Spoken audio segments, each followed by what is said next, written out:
నీట్లో మంచి ర్యాంక్ రాని విద్యార్థులకు బెస్ట్ ఆప్షన్ సిఎస్ఈఎంఏ కోర్సులు అడ్మిషన్స్ జరుగుతున్నవి. సో పర్యాటక శాఖ మంత్రిగా చేశారు కాబట్టి ఫార్మర్ మీరు, ఎందుకంటే ఇప్పుడు వైజాగ్ భవనాల మీద రచ్చ జరుగుతుంది అసెంబ్లీలో కూడా. అది కడుపు మంట. కొన్ని ఫైల్స్ కూడా మిస్ అయిపోయాయని, లేవని, ఏవి దానికి miss దాదాపు అయ్యే 600 chance కోట్లు ఖర్చు పెట్టారని, అదే బాత్రూమ్ లో టబ్బే ఎన్ని కోట్లు చెప్తున్నారు.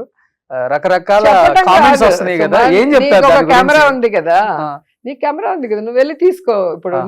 నీకు బాగా క్లోజ్ కదా ఆ, చిరంజీవి గారు, పవన్ కళ్యాణ్ అని చెప్తావు కదా, నీ ఆ. డీపీ చూస్తే ఆ.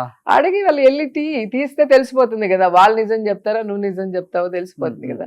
ఈ రోజు నేను గర్వంగా చెప్తున్నాను, ఆంధ్రప్రదేశ్ లో రిషికొండ లాంటి construction, quality construction, international standards తో టూరిజం కట్టిన ఒకే ఒక అద్భుతం రిషికొండ. Okay. అది చూసి కడుపు మండుతుంది. ఎందుకు అంత విలాసవంతమైన భవనం కట్టడానికి రీజన్ ఏమైనా ఉందా అండి? అంటే జగన్ గారు ఉండటానికని వీళ్ళు అంటున్నారు.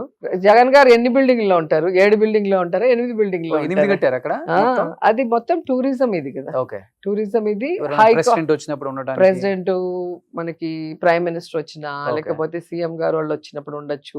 ప్లస్ మనకి మొత్తము ఏమంటారు, పరిపాలన కేంద్రంగా అక్కడ పెట్టడానికి కోసం చేసినారు. ఓకే, వాటితో పాటు ఇంకా టూరిజానికి బిల్డింగ్స్. Hmm. వచ్చిన వాళ్ళు వస్తారు కదా, ఇప్పుడు ఇంటర్నేషనల్ వాళ్ళు, మొన్న G20 జరిగింది, Hmm. అంతకు ముందు మన అంబానీ గారు వాళ్ళందరూ కూడా వచ్చారు కదా, గ్లోబల్ సమ్మిట్. అవును. సో అలాంటివి వచ్చినప్పుడు వాళ్ళని ఎక్కడ పెడతాము? మన స్టేట్ గవర్నమెంట్ గౌరవం పెరగాలి అంటే మన కన్స్ట్రక్షన్స్, మన ఇన్ఫ్రాస్ట్రక్చర్ అవన్నీ చూస్తారు ఎవరైనా కూడా. సో దానికి తగ్గట్టు కట్టారు. దానికి కడుపు అంటే ఎందుకు? ఇప్పుడు మీ గవర్నమెంట్ అదేం ఆయన సొంత ఇల్లు కాదు కదా, మీరు ఉండండి, లేదా మీరు దాన్ని ఎవరికైనా లీజ్కి ఇవ్వండి. ఇప్పుడు ఇక్కడ హైదరాబాద్ లో ఎన్ని ఇచ్చారు గవర్నమెంట్ బిల్డింగ్స్ అన్ని కూడా? 7 స్టార్ కి 5 స్టార్స్ కి ఇచ్చామా లేదా? అక్కడంతా జరగట్లేదా? ఆ విధంగా మీరు చేయండి. అది ఎవరికి ఇవ్వక మీరు ఉండలేక, అదేదో జగన్ గారి సొంత ప్రాపర్టీ లాగా దాన్ని బ్యాడ్ చేయాలన్న ప్రచారం చేస్తున్నారు. నేను సూటిగా అడుగుతున్నాను చంద్రబాబు నాయుడిని, తాత్కాలిక అసెంబ్లీ కట్టడానికి 1000 కోట్లు వేస్ట్ చేశాడు. వర్షం వస్తే ఎలా తడిసిపోయి మొత్తం ఊడిపోయిందో అంతకుముందు వీడియోలు మీరే చూశారు. అసెంబ్లీ కట్టిన కొత్తల్లో మేము 67 మంది మాకు ఒక ఆఫీస్ ఇస్తే ఒకే బాత్రూమ్ 67 మందికి మేము అపోజిషన్ లో ఉన్నప్పుడు. అవునా? 1000 కోట్లు తినేశాడు. ఈయన కూడా మాట్లాడతాడు. 500 కోట్లతో ఒక అద్భుతాన్ని కడితే ఎవరైనా, ఈ మాటలు మీరు నిజం అనుకున్న వాళ్ళు అక్కడికి వెళ్ళి చూడండి, చూస్తే మీకే అర్థమవుతుంది. 500 కోట్లు అయింది అది. ఓకే, ఎంత పెద్ద ఇన్ఫ్రాస్ట్రక్చర్, ఎన్ని రూమ్స్. ఆ బాత్రూమ్ టబ్బే 8 లక్షలు అంటున్నారండి. 60-70 లక్షలు అంత ఉంటుందా? ఎవరు మీరు టబ్బుల షాప్ వాడిని అడిగితే తెలుస్తుంది. ఆయనకి ఏమన్నా షాప్ ఉందా అండి? షింకులు టబ్బులు నోటికి వచ్చింది చెప్తాడు. ఓకే, రోజా గారు ఎక్కడ భయం అనిపించట్లేదా అంటే ఇప్పుడు అధికారంలోకి వచ్చిన తర్వాత? సో ప్రీవియస్ గా రకరకాలుగా గవర్నమెంట్స్ కానీ, లేకపోతే చంద్రబాబు నాయుడు గారు కానీ దూషించిన వారి మీద కేసులు కూడా పెట్టడం స్టార్ట్ అయింది. దూషించడం కాదండి, అనిల్ని కూడా చూసాం మనం. దూషించడం అంటే ఏంటి? బూతులు మాట్లాడితే తిట్టారో బూతులు మాట్లాడారో అనొచ్చు. ఇప్పుడు నువ్వు యాంకర్ గా ఉన్నావు, యాంకర్ గా ఉన్నప్పుడు నీ లిమిట్స్ ఒకటి ఉంటుంది. రోషన్ ఈ లిమిట్ దాటి రావద్దు, లేదా ఇలాంటి వద్దు అన్నప్పుడు నువ్వు వింటావు.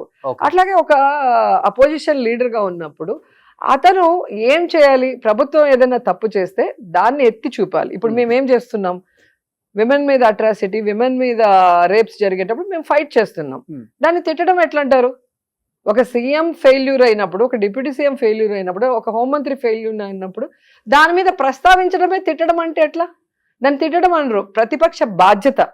అధికార పక్షం తప్పు చేసినప్పుడు, అధికార పక్షం ఫెయిల్యూర్ అవుతున్నప్పుడు దాన్ని సరిదిద్దుకోవాల్సిన బాధ్యత వాళ్ళకు ఉంది, దాన్ని చూపాల్సిన బాధ్యత మాకుంది యాజ్ ఏ అపోజిషన్ లీడర్స్ గా. అంటే మీరు ఎవరు మాట్లాడకూడదంటే, మేము అధికారంలో ఉన్నప్పుడు మీరు మాట్లాడారు కదా. తేల్చుకుంటాం. ఎవరైతే రెబల్స్ అని చెప్పుకున్నారో, కొడాలి నాని కావచ్చు, వల్లభనేని వంశీ కావచ్చు, రోజా గారు కావచ్చు, సో అనిల్ యాదవ్ కావచ్చు, లెక్క తేల్చుకుంటాం, మీ లెక్కలు తేలుస్తాం అని క్లియర్ గా చెప్పారు. వీడియో చూపించండి, నేను అనింది లెక్కలు తెలిసేది. అంటే వాళ్ళు చెప్పారు కదా, ఎవరు లెక్కలు తెలుస్తాం అధికారంలోకి వస్తే అని చెప్పి. హోమ్ మినిస్టర్ గారు, ఇప్పుడు హోమ్ మినిస్టర్ గారు కూడా నా ఇంటర్వ్యూలో చెప్పారు, ఏమని? మా ఫస్ట్ టార్గెట్ కొడాలి నాని అని కూడా క్లియర్ గా చెప్పారు. ఇప్పుడు మీరు చూడాల్సింది ఒక్కటే, హోమ్ మినిస్టర్ అనే ఆవిడ అలా నీ ఇంటర్వ్యూలో మాట్లాడింది అంటే ఎంత దిగజారిపోయినట్టు. ఒక హోంమంత్రి పదవి మనకి ఇచ్చేది ఎందుకు? ఒక విమెన్ గా మీరు- అధికారంలో లేనప్పుడు నేను చెప్పాను. అదే అంటున్నాను, నువ్వు అధికారంలోకి వచ్చినప్పుడు నీ శాఖలో నువ్వు బెస్ట్ గా సర్వీస్ చేసి బెస్ట్ లీడర్ గా బెస్ట్ మంత్రిగా నువ్వు పేరు తెచ్చుకోవడానికి ప్రయత్నం చేయాలి. అంతేగాని వాళ్ళని అరెస్ట్ చేస్తా వీళ్ళని అరెస్ట్ చేస్తా రేపొద్దున ఆమెను చేయరా, ఆమె ఓడిపోతే ఆమెను చేయరా, అలా చేసుకుంటూ పోతే అంటే ఎవరు మిగులుతారు?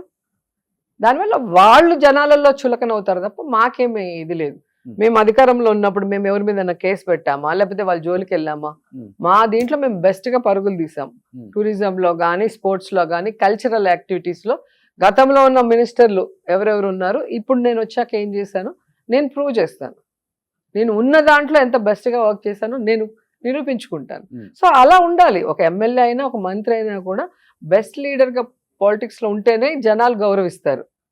అంతేగాని వాళ్ళని కేసు పెడతాను, వీళ్ళ మీద పోస్ట్ పెడతాను, వాళ్ళని అవమానిస్తానంటే అది సో పార్టీలకు అతీతంగా మేల్ డామినేటింగ్ సొసైటీ కాబట్టి ఎక్కడున్నా కానీ, సో హోంమంత్రి గారు అనిత గారు, సో మీ కొలీగ్ విష్ చేశారా? ఆ అదృష్టం ఆమెకు వచ్చిందంటే కూడా అది జగనన్న క్రెడిట్ అని నేను చెప్తాను. ఎందుకంటే ఫస్ట్ జగన్ గారు ఎస్సీ మహిళని హోంమంత్రిని చేయాలి, వాళ్ళకు కూడా రాజ్యాధికారంలో ఈక్వల్ ప్లేస్ ఇవ్వాలి అని చెప్పి సుచతే గారికి ఫస్ట్ ఇవ్వటం జరిగింది. ఆ తర్వాత 2.5 years తర్వాత మళ్ళీ వనిత గారికి ఇవ్వటం జరిగింది. సో ఆ కోవలో ఆమెకు అదృష్టం వచ్చింది. కానీ జగన్ అన్న సీఎం గారు కనుక ఒక ఎస్సీ లేడీకి హోమ్ మినిస్టర్ ఇవ్వకపోతే చంద్రబాబు నాయుడు ఆయన జీవితంలో ఇచ్చిన దాఖలాలే లేదు. ఆయన 14 ఏళ్ళు అధికారంలో ఉన్నాడు, ఇప్పుడేం కొత్త కాదు. ఇది ఎన్నోసారి వచ్చాడు. ఫ్యూచర్ లో ఎప్పుడైనా మీరు హోమ్ మినిస్టర్ అయితే ఒకవేళ ఆమె ఇంటర్వ్యూ నేనే చేస్తే నా వల్ల ఆమెకు వచ్చింది, నేను ఒక ఫైర్ బ్రాండ్ కాబట్టి అబ్బా ఇది ఉద్దేశించి జగన్ గారు ఇప్పుడు ఫైర్ బ్రాండ్ అయిన రోజా ఇవ్వాల్సి వచ్చింది అని ఆమె కూడా చెప్తే ఆమె గురించి నువ్వు గొప్పలు చెప్పుకోవాలి. రాష్ట్రంలోకి వెళ్ళి జనాల మధ్యలో మైక్ పెడితే తెలుస్తుంది నీకు ఎవరు ఫైర్ బ్రాండ్, ఎవరు రియల్ పొలిటికల్ వర్కర్, ఎవరు జనాల కోసం పనిచేస్తారు అనేది జనాలు అడిగితే చెప్తారు. ఎక్కడ తగ్గపోరు అసలు. తగ్గగాని కాదు, ఆమె ఎలా తీసుకొచ్చారంటే నేను చెప్పేది నువ్వు రోషన్ 15-20 ఏళ్ళు ఇండస్ట్రీలో ఆర్టిస్ట్ గా సక్సెస్ అయ్యి మంచి పేరు తెచ్చుకొని ఆ క్రేజ్ తో పాలిటిక్స్ కి వచ్చి 2 సార్లు ఓడిపోయినా కూడా పార్టీ వల్ల ప్రజల్లో నాకంటూ ఒక బలమైన ఇది తెచ్చుకొని 2 సార్లు నేను గెలవడం జరిగింది. ఎవరినో నాకు ఈక్వల్ చేయాలని చెప్పేసి కొంతమంది పచ్చ ఛానళ్ళు, మీకు తెలుసు కదా హైదరాబాద్ లో నేను ఫస్ట్ ఎమ్మెల్యే అయినప్పుడు ఎలా 2 ఫోటోలు వేసి ఎలా చేశారు.